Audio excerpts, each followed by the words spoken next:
D'abord, ça a été dit, mais sur la forme, je trouve que cette présentation qui arrive aujourd'hui en plénière après avoir d'abord eu lieu devant la presse ces derniers jours, rompt avec une méthode de travail qu'on avait adoptée pendant le confinement, qui avait permis, je crois, de travailler dans le consensus. Et c'est regrettable parce que le principal reproche que je ferais à ce plan de relance, c'est que c'est un peu... on continue en un petit peu plus précis ce qu'on faisait d'habitude. Et moi, il me semble, et sûrement que ça ne repose pas que sur les épaules de la région, mais qu'on est dans un monde complètement bousculé et qu'il faut qu'on adopte des mesures qui soient au niveau de ce qu'on vit et de ce qu'on traverse. Et je trouve que, de ce point de vue-là, ça n'est pas tout à fait au rendez-vous. Alors, je rejoins évidemment le coup de gueule du président tout à l'heure sur le fait que des grands groupes, des multinationales ne jouent absolument pas le jeu, alors que des fonds publics considérables leur sont aujourd'hui attribués. Mais je dirais que, évidemment, aujourd'hui, on se dit, et c'est ce que dit le président, on ne peut que dénoncer, on ne peut pas faire plus que cela. Eh bien, je pense que c'est précisément pour ça qu'avec constance, au niveau régional comme au plan national, nous sommes de ceux qui demandons qu'il y ait à la fois un contrôle de l'utilisation des fonds publics, mais aussi que ces fonds publics soient assortis de contreparties au sens où ils doivent permettre que la puissance publique au sens large puisse intervenir dans les stratégies des entreprises pour précisément que leur politique réponde à l'intérêt général. Je trouve qu'il reste beaucoup à faire en Normandie pour être au niveau de ce dont on aurait besoin en termes de relocalisation d'industrie. Et je pense en premier lieu à l'industrie pharmaceutique.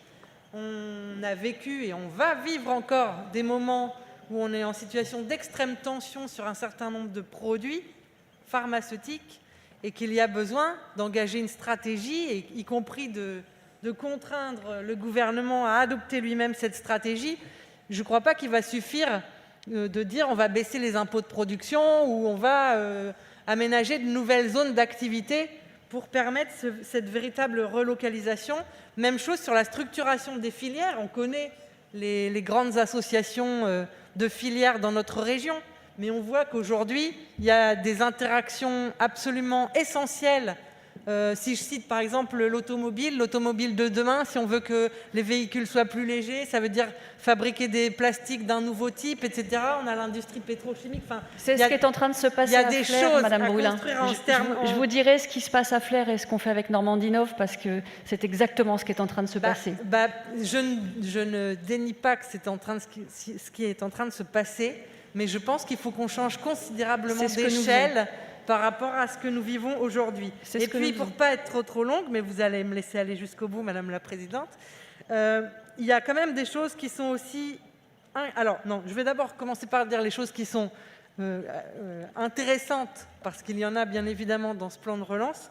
Je crois que l'intervention sous forme de quasi-fonds propres qui permet le remboursement des PGE est une bonne chose, parce que c'est effectivement le sujet auxquels vont être confrontées un certain nombre d'entreprises dans les prochains mois, les prochaines semaines.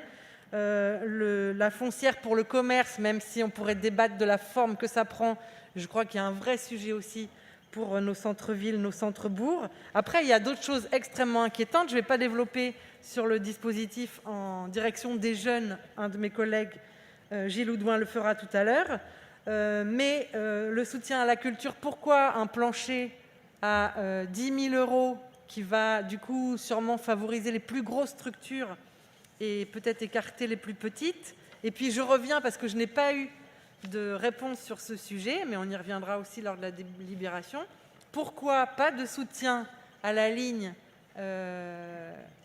dont l'opérateur est DFDS, la ligne Dieppe-Newhaven, quand on en apporte un, et il est légitime à Brittany Ferries. On ne peut pas soutenir une partie des lignes et pas l'autre. Je rappelle que cette ligne est la deuxième après Caen-Portsmouth, et donc en termes d'activité économique, c'est absolument essentiel pour notre région. Et encore une fois, sur le secteur sanitaire, j'ai bien entendu les éléments que nous donnait David Marguerite tout à l'heure.